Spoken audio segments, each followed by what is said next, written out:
L'Afrique est un continent jeune, le continent de l'avenir. Mais il est aussi marqué par une très grande instabilité.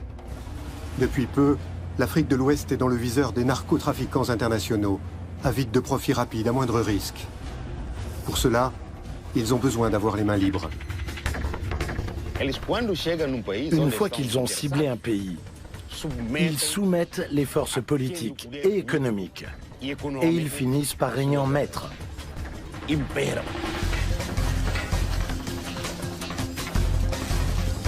Drogue. On en trouve chez les djihadistes. On en trouve dans toute la zone sahélienne et on en trouve dans toute la sous-région.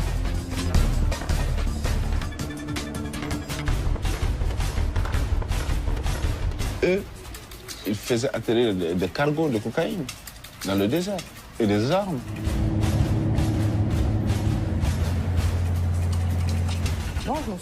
Nous ne sommes pas producteurs. Ils se servent de nous comme d'un tremplin. C'est incontestablement une tragédie pour la sous-région.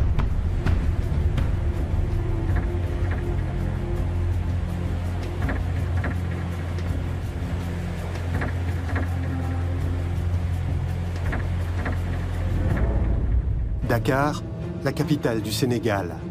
Une plaque tournante pour toute l'Afrique de l'Ouest. Des marchandises venues du monde entier transitent par ici.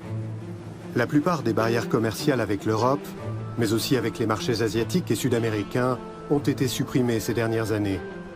Il n'a jamais été aussi facile de faire du business international à Dakar. D'ailleurs, les marchandises qui arrivent ici ne sont pas forcément toutes légales et déclarées.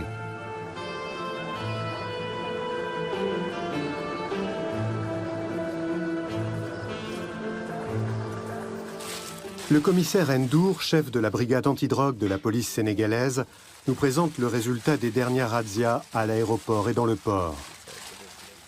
De la cocaïne sous forme de grosses capsules. Des mules étaient censées les ingérer et les transporter jusqu'en Europe. Et de la cocaïne pure estimée à 2 millions d'euros.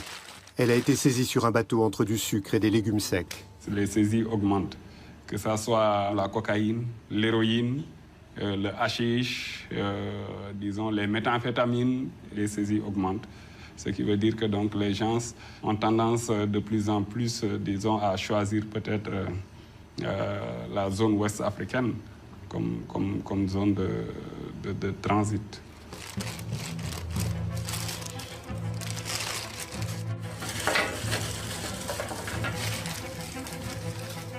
Il y a quelques années, la cocaïne était pratiquement inconnue dans la région.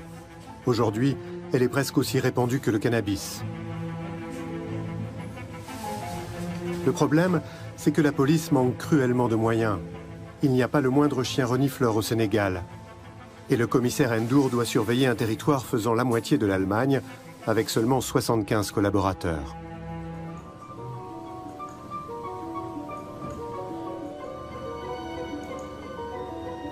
Bon, vous savez, le Sénégal a un aéroport qui est assez important dans la sous-région. C'est un hub dans la sous-région. Nous avons un port qui a une grande importance également. Donc, à partir de l'aéroport, il y a des connexions vers presque tous les pays européens, y compris même les États-Unis. Donc, ce qui en fait donc, une cible pour, disons, les narcotrafiquants. Ces 10 dernières années, le trafic international de drogue a connu un développement fulgurant en Afrique de l'Ouest. Du coup, l'ONU a décidé d'installer à Dakar l'un des bureaux régionaux de l'Office des Nations Unies contre la drogue et le crime, en abrégé ONUDC. À sa tête, Pierre Lapac, ancien commissaire de police judiciaire et enquêteur anti-mafia. Selon lui, le seul trafic mondial de cocaïne générerait plus de 400 milliards de dollars par an. Et l'Afrique de l'Ouest constitue la zone de transit idéale, à mi-chemin entre les pays producteurs d'Amérique latine et l'Europe. Un kilo de cocaïne pure à Bogota, en Colombie, au Pérou ou en Bolivie, qui sont les 3 pays producteurs principalement donc, de la cocaïne, vaut entre 1 500 et 2 000 euros le kilo. Ce kilo, quand il va se retrouver dans les rues de Paris ou de Berlin, peut valoir 400, 500 000 euros. Donc il y a évidemment une valorisation extrême. 1 kilo de cocaïne pure donne grosso modo 4 kilos, puisqu'il est coupé bien sûr, donne 4 kilos de cocaïne en consommation de rue. Donc, devant de tels profits potentiels, il est sûr que ça ouvre une porte, ça ouvre une chaîne criminelle pour exporter cette cocaïne de sa zone de production vers des pays de consommation. L'Europe est aujourd'hui le premier consommateur mondial et a ainsi détrôné les États-Unis. Le plus court chemin pour relier l'Amérique latine à l'Afrique longe le 10e parallèle. Il est surnommé pour cette raison Highway 10. Cette route, ou plutôt cette autoroute, est empruntée tous les jours par des centaines de bateaux. Chaque année, entre 60 et 250 tonnes de cocaïne produites dans la région des Andes, en Amérique du Sud, suivent cette voie pour rejoindre l'Afrique de l'Ouest, étape intermédiaire avant l'Europe. Les raisons sont multiples. C'est une région avec des États jeunes. La plupart ont été constitués dans les années 1960. Ce sont des régions où ces États ont des institutions fragiles. Certains États sont des États post-conflit. Il y a eu des guerres, il y a eu des révolutions, il y a eu des coups d'État. Les institutions chargées de la lutte contre la criminalité, que ce soit les institutions de la justice ou les institutions policières et douanières, sont des institutions qui sont faibles, parfois corrompues. La Guinée-Bissau est un petit État au sud du Sénégal. Son littoral très découpé s'étire sur 350 km.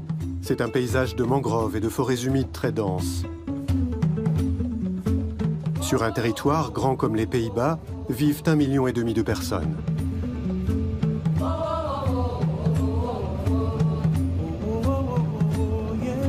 Près d'un tiers de la population habite Bissau, la capitale. Cette ancienne colonie portugaise compte parmi les pays les plus pauvres du monde. Un habitant sur 2 vit en dessous du seuil de pauvreté.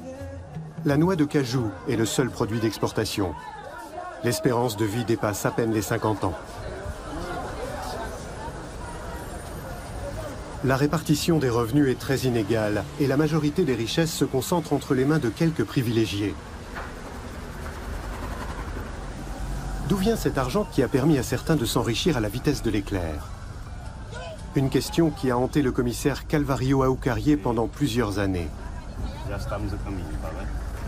Entre 2007 et 2012, il dirige le bureau d'Interpol en Guinée-Bissau. Il s'investit pleinement dans la lutte contre le trafic de drogue, en concertation avec des enquêteurs du monde entier. Cela l'a amené à s'intéresser à de puissants trafiquants comme le Vénézuélien Carmelo Vázquez Guerra, arrêté avec plus de 600 kilos de cocaïne.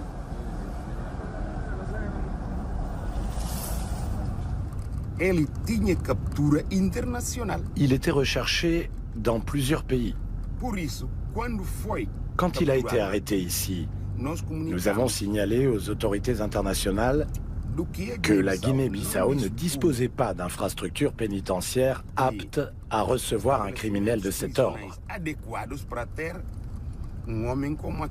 Les choses ont traîné et ses complices ont fini par le libérer. Aujourd'hui, on a de nouveau perdu sa trace. Les pays qui sont en mesure de combattre le crime organisé sont rares, surtout en Afrique. C'est un combat inégal. Absolument. Les trafiquants ont de gros moyens et beaucoup d'argent. Calvario Aoucarié doit se rendre à l'évidence. L'ennemi à combattre, c'est l'armée. Une mission quasi impossible. En Guinée-Bissau, les treillis font partie du paysage urbain. Et depuis longtemps déjà, l'armée est devenue un État dans l'État. C'est le plus gros employeur du pays, une fabrique à généraux. Aucune autre armée au monde n'en a autant que celle de Guinée-Bissau. Et ces hommes se sont enfoncés de plus en plus dans l'illégalité. Une partie de l'état-major profite directement du trafic de drogue. De hauts gradés sont même impliqués dans des meurtres politiques. Retour en arrière. En mars 2009, le chef d'état-major de l'armée, Batista Tagmenaway, meurt dans un attentat à la bombe. 12 heures plus tard, le président Nino Vieira est assassiné à son tour. Les deux hommes ont fait entrer la mafia de la cocaïne dans le pays, souligne l'ancien patron d'Interpol. Leur alliance s'est transformée en une lutte sanglante pour le pouvoir.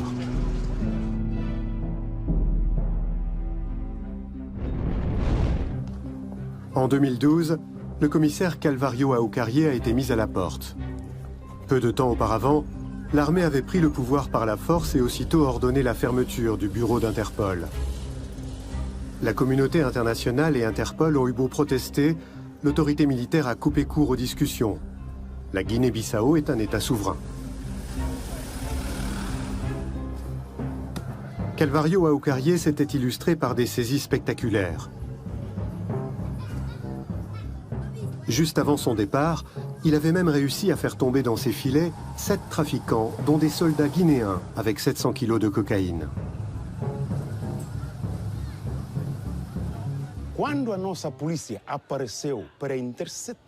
Quand la police est arrivée pour intercepter les véhicules qui transportaient la drogue, ils étaient avec eux. Comme ils ont vu que nous étions appuyés par des organismes internationaux, ils n'ont pas réagi et ils se sont rendus. Le problème, c'est que la drogue saisie a été déposée au trésor public et qu'elle a disparu ensuite.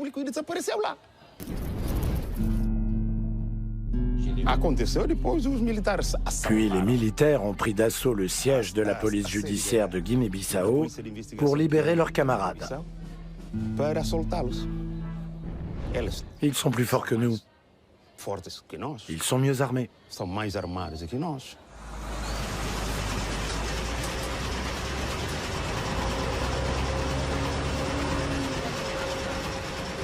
Bissau, le plus grand port du pays. 20 soldats de la marine sont officiellement chargés de la surveillance des 350 km de côte. Mais en réalité, ces hommes n'ont pas le moindre bateau à disposition. Ils gagnent l'équivalent de 50 € par mois, mais le versement des salaires est régulièrement suspendu.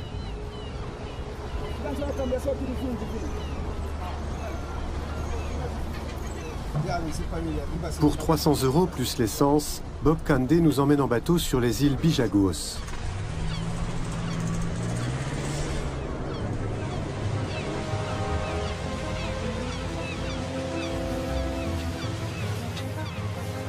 À quelques encablures du port de Bissau s'étend l'archipel des Bijagos. Un petit paradis, mais le tourisme n'y joue pour l'instant qu'un rôle secondaire. L'économie traditionnelle repose sur la pêche, la culture du riz et la production d'huile de palme.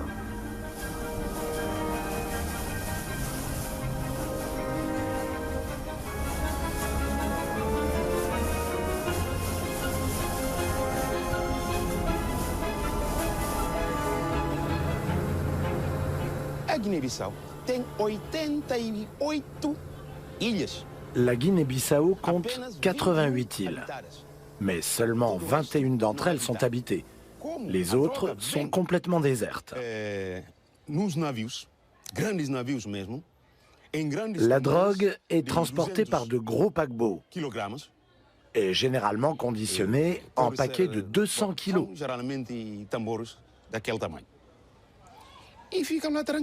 Ici, les navires ne sont absolument pas inquiétés.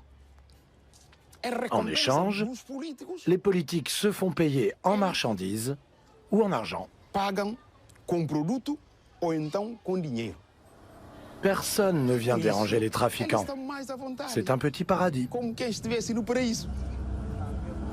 Sur l'île principale de Boubaké, on voit aussi se poser des avions à hélices. Un ancien aéroport militaire sert de piste d'atterrissage à des Cessna en provenance du Brésil ou du Venezuela. Les habitants racontent qu'ils croisent régulièrement des hommes parlant espagnol. Ils seraient parfois sollicités pour décharger rapidement des marchandises. Mais personne n'a voulu témoigner devant nos caméras. Ce sont des pistes qui datent de l'époque coloniale. Il y en avait sur toutes les îles et dans tous les villages pour faciliter les déplacements, l'approvisionnement et la logistique des militaires qui habitaient sur ces îles. Aujourd'hui, elles sont utilisées par les narcotrafiquants.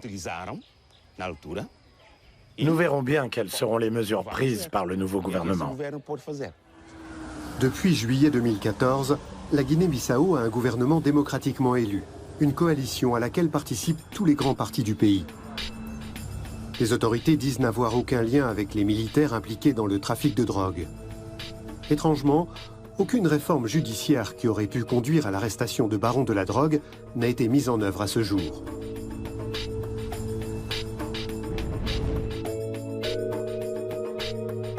Le seul haut gradé à avoir été confondu est Boubou Nachuto, ex-chef d'état-major de la marine de Guinée-Bissau. En avril 2013, des agents du service américain antidrogue l'attirent dans un piège en haute mer, dans les eaux internationales. Interrogé aux États-Unis, le contre-amiral reconnaîtra avoir travaillé avec des cartels de la drogue. Et il dénoncera d'autres gros bonnets en Guinée-Bissau.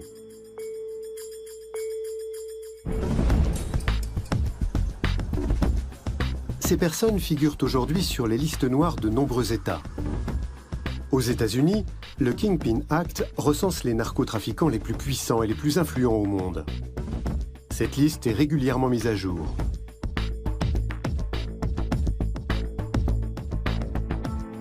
L'un des hommes les plus recherchés est Francisco de Fatima Frederico Barros, alias Chico Barros.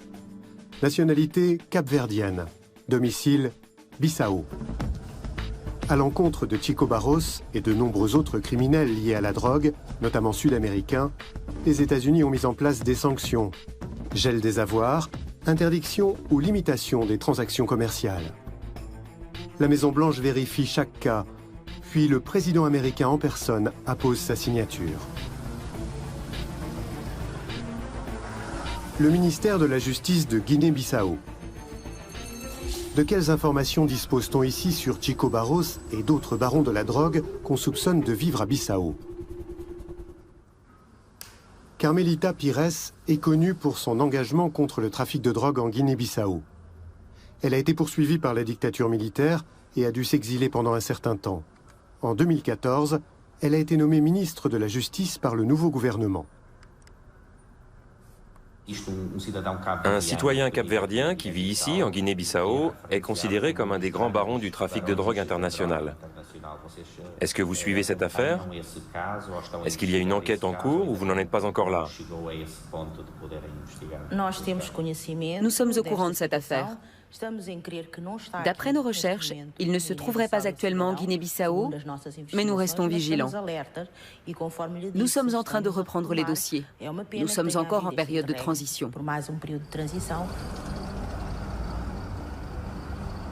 Avec ses 400 000 habitants, la ville de Bissau constitue un territoire relativement lisible pour la chasse aux narcotrafiquants.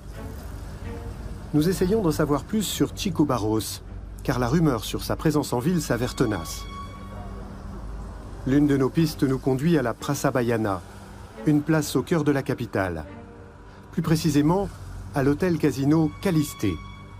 Selon nos informateurs, nous y obtiendrons facilement le who's who des barons de la drogue installés dans le pays.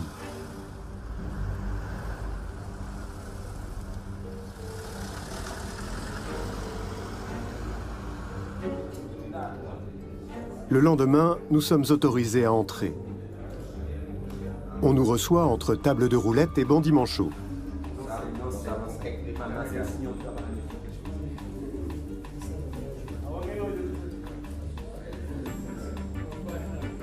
L'homme qui nous accueille insiste sur le fait qu'il est simplement le gérant de l'établissement et non le propriétaire.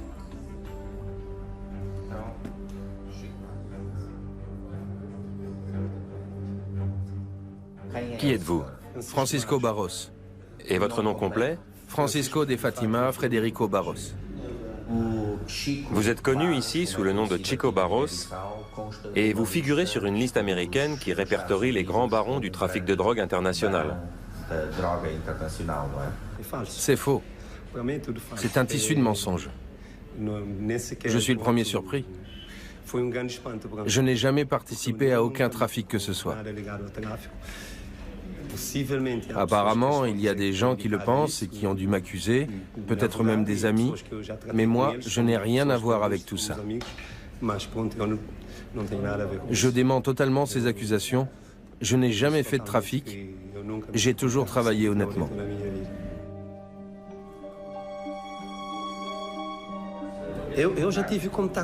J'ai déjà été en contact avec des Colombiens, je leur vendais souvent des voitures. Mais ce n'était pas marqué sur leur front qu'ils étaient Colombiens, je l'ai su plus tard.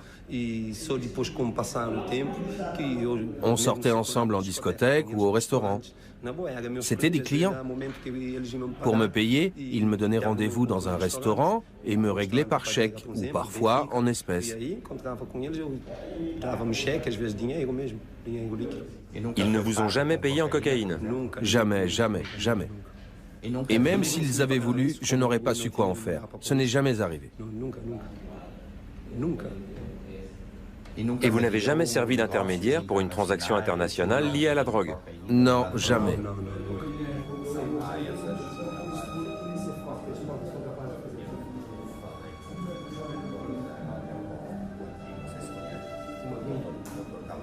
Comment expliquez-vous cette accusation américaine émanant d'une instance aussi éminente? Je ne sais pas, mais sachez que je suis tout à fait prêt à collaborer avec les enquêteurs à Dakar. Inutile de me tendre un piège pour m'enlever et m'interroger, comme ça s'est déjà vu. Ça ne m'arrivera pas. Je suis très prudent. Je suis à leur disposition.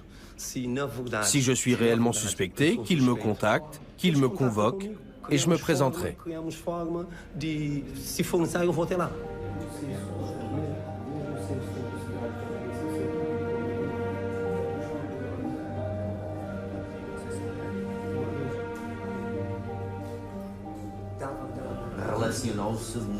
Vous aviez de très bonnes relations, d'ordre professionnel, avec Bubo Nachuto.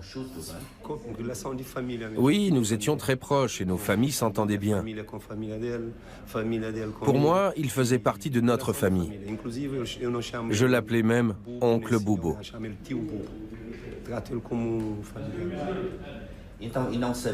Et vous ne saviez pas qu'il était impliqué dans le narcotrafic international, dans le trafic de très grosses quantités de cocaïne? Absolument pas. Je savais qu'il était militaire. Je vendais des voitures à ses hommes et à l'armée, mais j'ignorais qu'il faisait du trafic de drogue. Je n'aurais jamais imaginé qu'il puisse être mêlé à tout ça.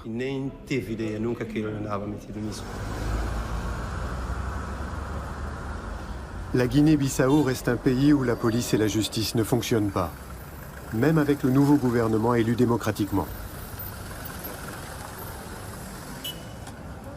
L'ancien commissaire Calvario Aokarie connaît le Cacique Barros. Il a les mains liées pour l'instant. Et les rares policiers et procureurs encore en poste ne sont guère mieux lotis. Leur salaire n'a pas été versé depuis des mois. Il manque d'ordinateurs, de voitures et d'essence. Aucune prison n'est à leur disposition. Seulement quelques pièces fermant à clé sans barreaux aux fenêtres.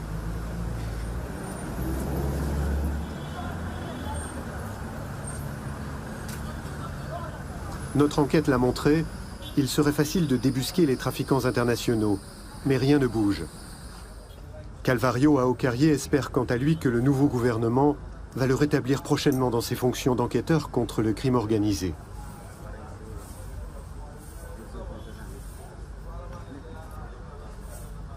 Le crime organisé n'a pas besoin de permission pour entrer dans un pays. Les criminels entrent où ils veulent, quand ils veulent, et obligent le pouvoir politique à se soumettre à leur volonté. Ils ne demandent aucune autorisation. Ils n'ont besoin de l'appui de personne. Une fois qu'ils ont ciblé un pays, ils soumettent les forces politiques et économiques, et ils finissent par régner en maître.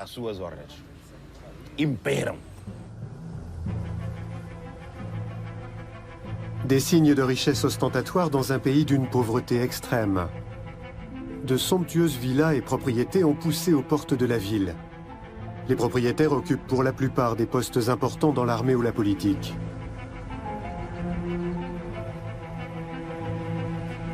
Le gros de la cocaïne ne reste pas dans le pays.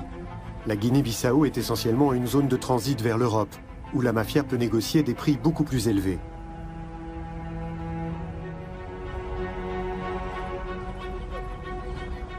Mais ici aussi, la consommation augmente. En effet, de nombreux intermédiaires et transporteurs sont payés en cocaïne qu'ils écoulent dans leur propre pays.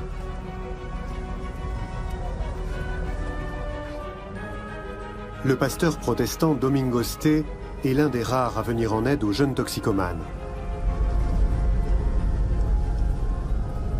Il gère un centre de désintoxication dans une région reculée, à Kinamel, une petite ville à 30 km de Bissau. Le centre est constitué de vieux bâtiments sans électricité ni eau courante. Les moyens sont dérisoires. Pas d'équipement, pas d'argent, pratiquement pas de médicaments.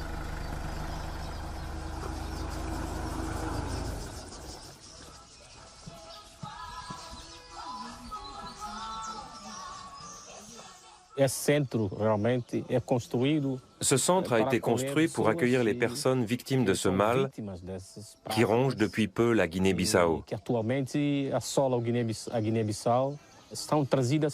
Les familles nous amènent leurs proches qui sont tombés dans la drogue.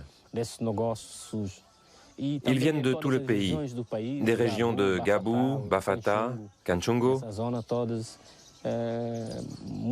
Beaucoup de jeunes sont drogués.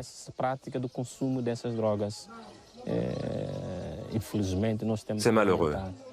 Nos gouvernants n'ont pas les moyens de combattre ce fléau.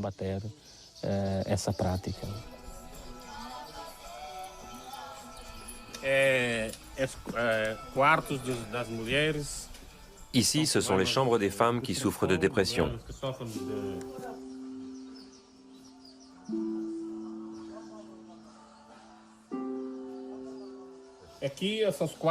Et là, l'espace pour les jeunes toxicomanes.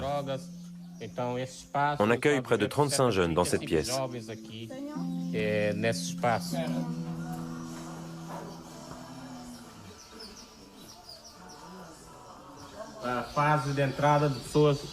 On place souvent les jeunes ici au début de leur prise en charge, parce qu'ils peuvent être violents. Ils ont des troubles d'ordre psychologique, des hallucinations, des désordres mentaux. Certains ne sont pas conscients de ce qu'ils font. Ils pourraient tuer quelqu'un.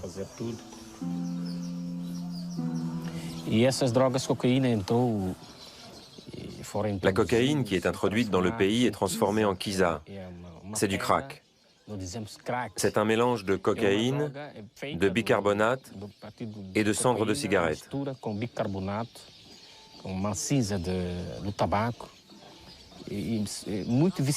La dépendance est très forte. Les jeunes tombent dedans sans s'en rendre compte et finissent par faire des braquages à main armée et toutes sortes d'actes criminels pour payer leur drogue. Ils souffrent également de paranoïa et d'hallucinations. Comme il n'y a pas de personnel, les jeunes sont livrés à eux-mêmes. Le pasteur Domingos vient tous les 2 jours pour parler avec les malades. Impossible de faire plus. Kinamel est le seul centre de désintoxication en Guinée-Bissau.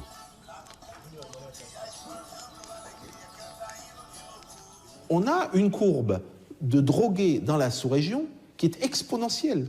Aujourd'hui, on a entre 1,5 million et 2,5 millions de drogués dans la sous-région. C'est énorme.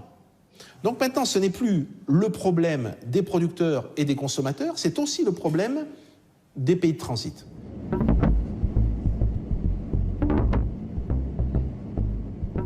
Bamako, la capitale du Mali. Près de 2 millions de personnes vivent ici, sur une population totale de 15 millions d'habitants. Depuis 2012, Bamako est confronté à un afflux massif de réfugiés. Fuyant le nord du pays, des centaines de milliers de personnes ont rejoint la capitale malienne. Ils n'ont pas d'endroit où dormir, pas de travail et pratiquement pas de ressources. Employés comme journaliers, certains ramassent du sable dans le lit du fleuve Niger pour le vendre à des sociétés de construction. Le nord du Mali, leur région d'origine, a été occupé par des rebelles islamistes que l'intervention des forces françaises a permis de repousser. Depuis, le Mali a un nouveau président, mais le conflit couve toujours. Yeah, MC Talka come back. La lumière mal braquée en Afrique, la démocratie trop penchée, les paysans africains souvent mal barrés. Le musicien MC Talka a lui aussi quitté le nord du pays pour s'installer dans la capitale. Selon lui, c'est la cocaïne qui déstabilise le pays et attise la violence.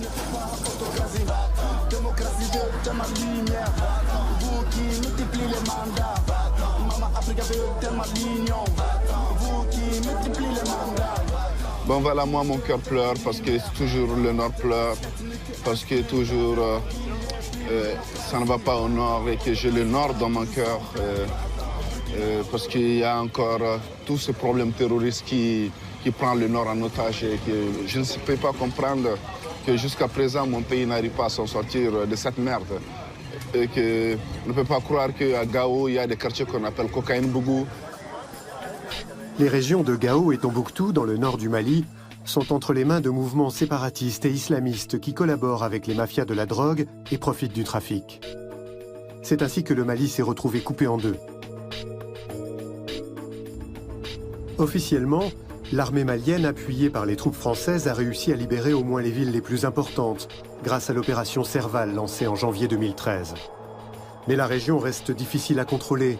Le nord du Mali, c'est 2 fois l'Allemagne.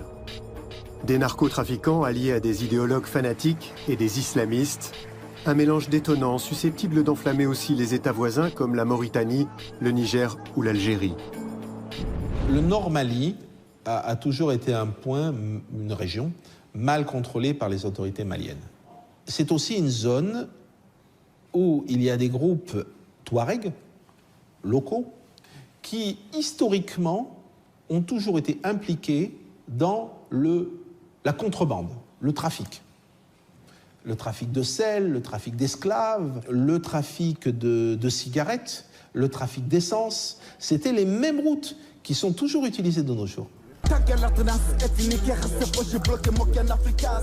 MC Talka montre à sa fille des photos prises dans le nord du Mali avant leur départ.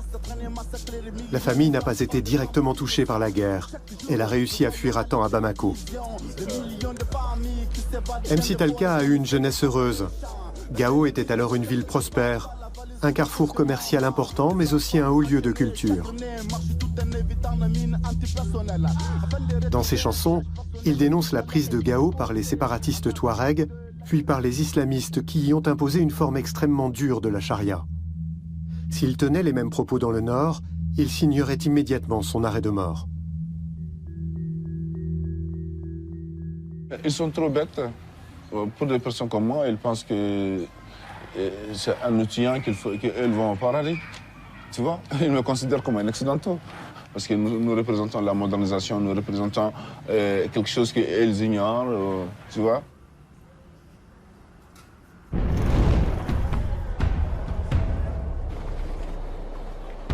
Les islamistes et les séparatistes du nord du Mali réclament un droit de passage aux transporteurs de cocaïne.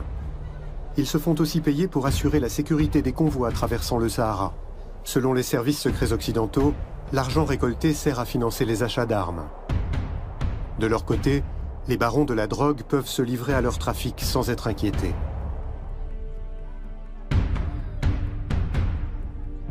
Eux, ils faisaient atterrir des cargos de cocaïne dans le désert et des armes en complicité de la corruption, n'est-ce pas? Il y a des pistes abandonnées par la colonisation. Et on appelle ça la piste de Tarkint. Et sur cette piste, on peut atterrir même les Antonov. Sori Haïdara est rédacteur en chef du journal malien La Nouvelle Patrie. Il pointe régulièrement les connivences entre narcotrafiquants et islamistes dans le nord du pays. Ces enquêtes lui ont valu de nombreuses inimitiés. Il a même reçu des menaces. Mais Sori Haïdara persiste à exercer son métier. Il dénonce notamment ces avions qui atterrissent dans le désert avec leur cargaison de drogue.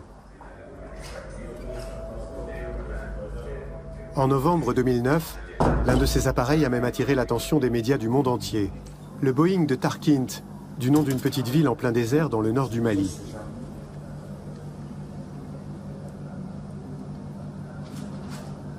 Quand ils viennent à Tarkint, ils atterrissent à Tarkint, il y a des véhicules qui sont là pour prendre la drogue et repartir avec. Malheureusement, cette fois-ci, l'avion a craché à l'atterrissage, mais ça n'a pas empêché que les drogues reprennent leur route. Le Boeing n'étant plus en état de redécoller, les narcotrafiquants l'avaient incendié après avoir déchargé la cargaison sur des 4x4. Cet avion cargo, en provenance du Venezuela et immatriculé en Guinée-Bissau, transportait entre 5 et 10 tonnes de cocaïne. Des épaves de gros avions sur des pistes clandestines, cela n'a rien d'exceptionnel au Mali. C'est le Nord Mali. Et c'est là-bas que les revendeurs et les distributeurs se rencontrent pour échanger les marchandises et indiquer les voies par lesquelles elles doivent sortir. La Tunisie, la Libye, l'Algérie. On ne voit plus le Boeing, on ne voit plus les gros. Ils se sont rendus compte que c'était des gros avions comme ça, c'était trop risqué, on ne pouvait pas les cacher. Donc ils passent sous le radar, ou ils essayent de passer sous le radar en utilisant des petits avions. On va envoyer plusieurs tonnes. Ces plusieurs tonnes vont arriver ici, elles vont être cachées et elles vont être dispatchées en plusieurs paquets de 100 kilos de façon à diminuer les risques. S'il y a un paquet de 100 kilos qui se fait prendre, vous perdez moins que si vous perdez 3 tonnes. Janvier 2013. Al-Qaïda au Maghreb islamique attaque le complexe gazier d'In Amenas en Algérie. Le groupe terroriste prend en otage de nombreux ouvriers et ingénieurs étrangers. L'intervention de l'armée algérienne provoquera un bain de sang. Le bilan est de plus de 50 morts.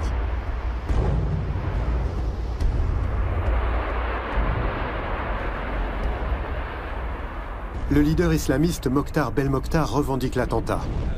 L'Algérien utilise le nord du Mali comme base arrière.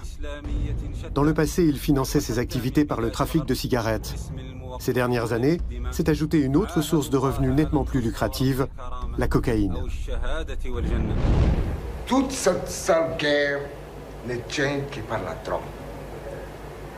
La liberté que les narcotrafiquants ont au nord font que difficilement le pouvoir central arrivera à contrôler le nord. C'est un territoire énormément vaste que l'État du Mali, dont l'État du Mali n'a pas les moyens pour le contrôler. Bamako, la capitale du Mali, est réputée dans toute l'Afrique de l'Ouest pour le dynamisme de sa scène musicale. Les milices liées à Al-Qaïda ayant interdit toute forme de musique dans le nord du pays, des centaines de musiciens se sont réfugiés dans le sud.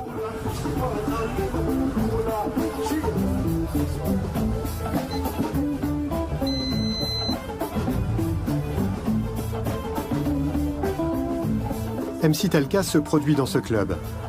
Il combat la violence et l'extrémisme religieux avec ses armes à lui, sa musique. Le Nord pleure, le Nord souffre, chante MC Talka. Mon pays est entre les griffes des terroristes et des barons de la drogue. Dans le Sud aussi, la peur des attentats est omniprésente.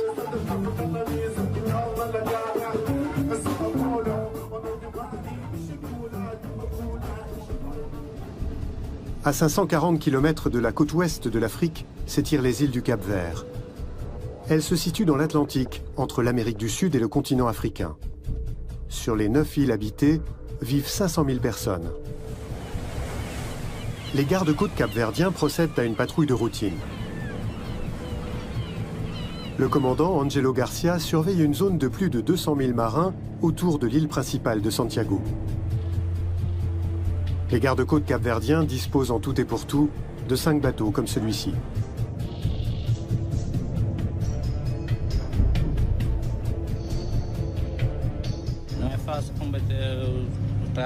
Ce n'est pas facile de lutter contre la piraterie sur ces côtes, à cause de la situation géographique de notre pays. Il nous faudrait plus de moyens pour combattre ces trafics illégaux. Le Cap-Vert est un petit pays doté d'un grand espace maritime, une superficie qui dépasse celle de la France.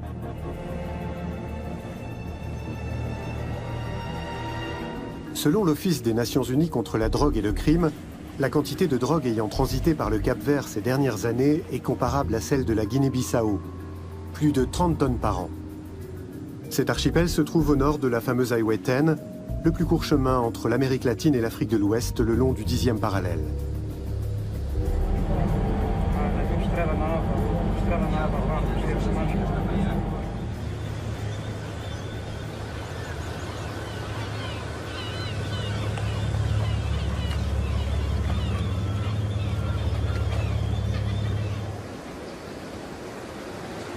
Dans la capitale, Praia, nous rencontrons un journaliste spécialisé dans les affaires de stupéfiants, Daniel Almeida. Il travaille depuis des années pour le journal le plus important du Cap-Vert et rend compte des saisies spectaculaires et des arrestations de personnalités connues. Daniel Almeida suit aussi les nombreux procès qui, ces 5 dernières années, ont permis la condamnation de puissants barons de la drogue.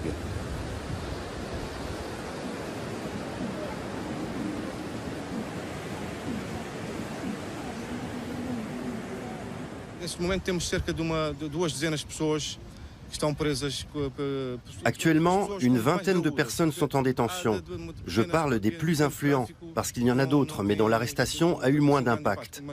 On a mis une vingtaine de barons de la drogue en prison. Ceux de l'affaire Voda Aguia sont à São Vicente et ceux de Lancha Voadora sont dans la prison centrale de São Martinho, à Praia.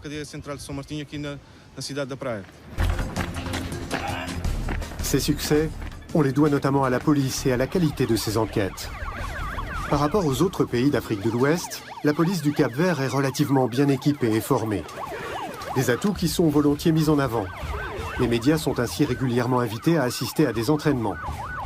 Et, fait rarissime dans la région, une unité spécialisée dans la lutte contre la drogue et la criminalité a été créée. Tous les services de police ont des connexions avec l'étranger, notamment avec les enquêteurs européens.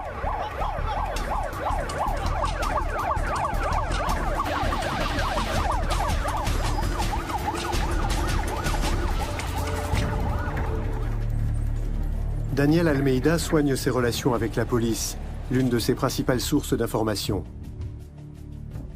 Celle-ci a notamment conservé des vidéos de la saisie la plus spectaculaire de l'histoire du pays, l'opération Lancha Voadora, vedette volante, une affaire qui a défrayé la chronique partout dans le monde. Des enquêteurs de 4 pays différents étaient sur le pont. Ils ont travaillé main dans la main avec leurs collègues capverdiens.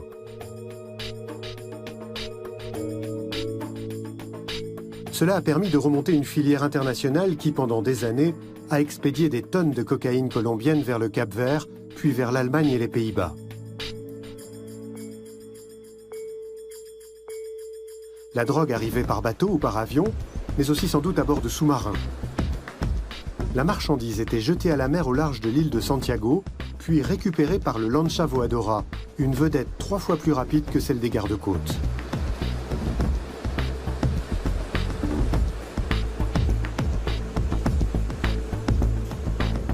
Le coup de filet monté par les services de police néerlandais, portugais et espagnols a culminé dans la saisie de la plus importante quantité de cocaïne dans l'histoire du Cap-Vert.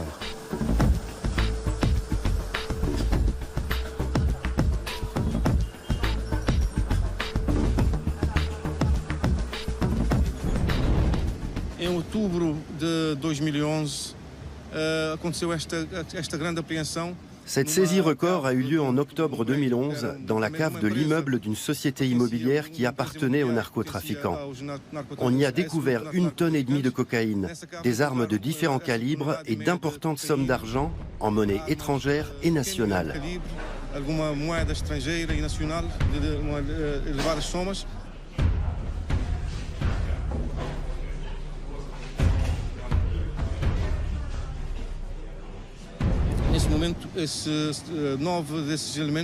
Actuellement, 9 personnes en lien avec cette affaire sont en détention, notamment le président de la bourse au moment des faits. Ça a fait un énorme scandale et la société capverdienne soutenait d'ailleurs pleinement les opérations de la police.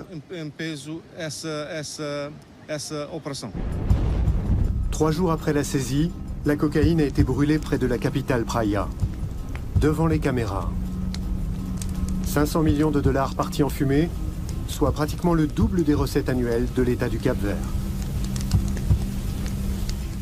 Le Cap-Vert est incontestablement plus fort au niveau de ses institutions et au niveau de sa volonté et des moyens mis en œuvre que beaucoup de pays de la sous-région. Donc ça, c'est un point totalement positif.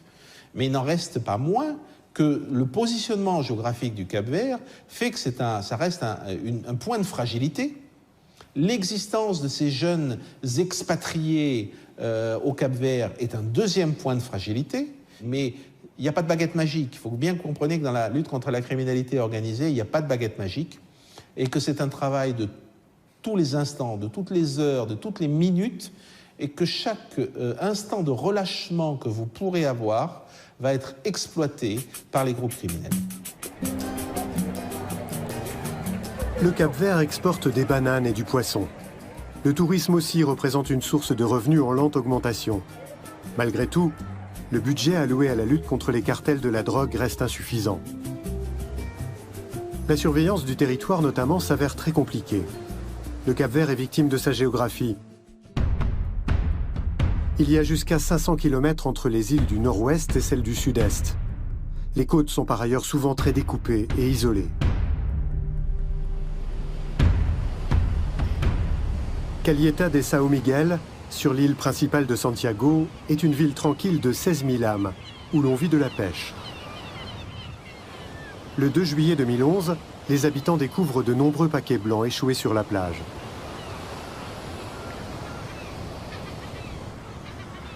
Daniel Fernandez travaillait comme policier à cette époque et il était en service. Il faisait partie de la brigade des stupes créée quelques mois auparavant.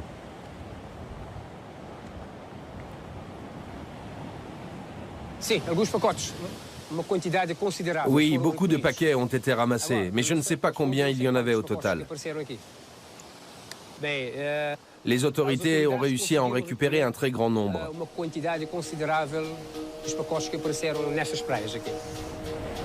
L'hypothèse de la brigade antidrogue, un avion avait dû larguer sa cargaison dans la mer où des navettes rapides devaient venir la récupérer. Des événements semblables s'étaient produits dans les mois précédents, à ceci près que la livraison était effectuée plus loin des côtes. De la poudre blanche sur la plage, à 2 pas des habitations, du jamais vu. Certaines personnes ont récupéré des paquets sans savoir de quoi il s'agissait. Ce n'est que plus tard, grâce aux analyses, qu'on a eu la confirmation qu'il s'agissait bien de drogue.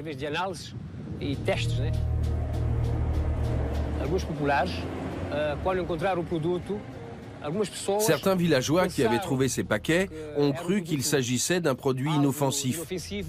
Et ils ont commencé à s'en servir pour repeindre leurs bateaux. Les enfants ont joué avec. On raconte beaucoup d'histoires à ce sujet.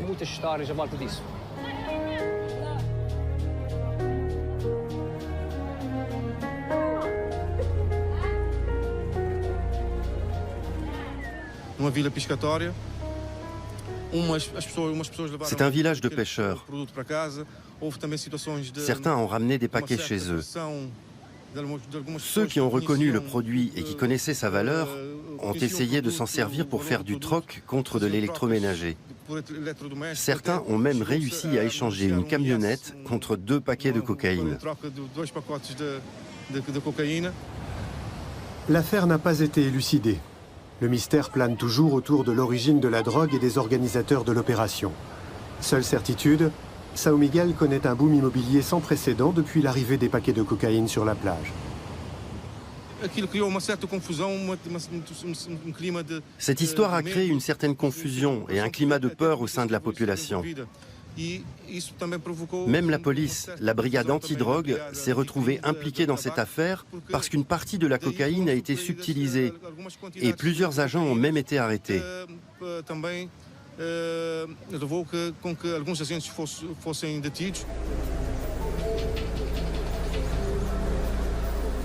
Daniel Fernandez aussi a été arrêté et accusé d'avoir subtilisé des paquets de cocaïne.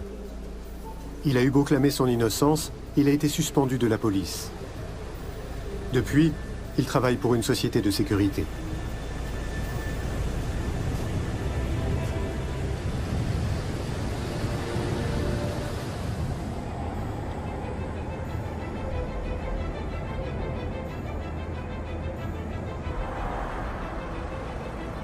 Le narcotrafic menace toujours et encore de faire basculer le Cap-Vert, même s'il y a des signes encourageants, comme cette nouvelle loi contre le blanchiment d'argent.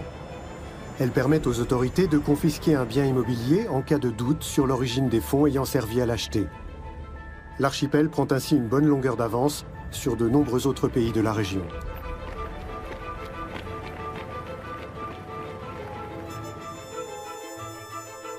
Par rapport au Cap-Vert, les autres États d'Afrique de l'Ouest sont encore plus exposés. Au Mali et en Guinée-Bissau, par exemple, les institutions se sont pratiquement effondrées. Peu à peu, les cartels de la drogue ont investi toute l'Afrique de l'Ouest, mettant les États à rude épreuve. Les conséquences, corruption, meurtre, guerre sanglante.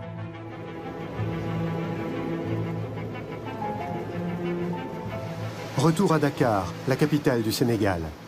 Ici, les institutions fonctionnent encore à peu près. L'Afrique de l'Ouest se contente d'être une plaque tournante et une zone de transit pour la drogue. Mais la situation pourrait devenir encore plus dramatique, analyse Pierre Lapac. L'Afrique aujourd'hui, c'est 1 milliard d'habitants. L'Afrique, dans 25 ans, ça sera 2 milliards d'habitants. 50% de la population africaine a moins de 25 ans. Qui sont les consommateurs de drogue au pluriel? Ce sont les jeunes. Ce n'est pas les vieux, ce sont les jeunes. Donc c'est-à-dire que c'est un marché énorme pour les groupes criminels. Le futur des groupes criminels, c'est plus l'Europe, c'est plus les États-Unis, c'est l'Afrique.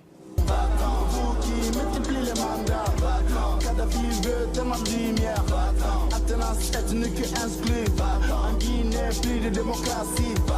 Autocratie va toujours s'en plaindre. Au Burkina, plus de démocratie. Monocratie va toujours s'en plaindre. En Guinée, plus de démocratie.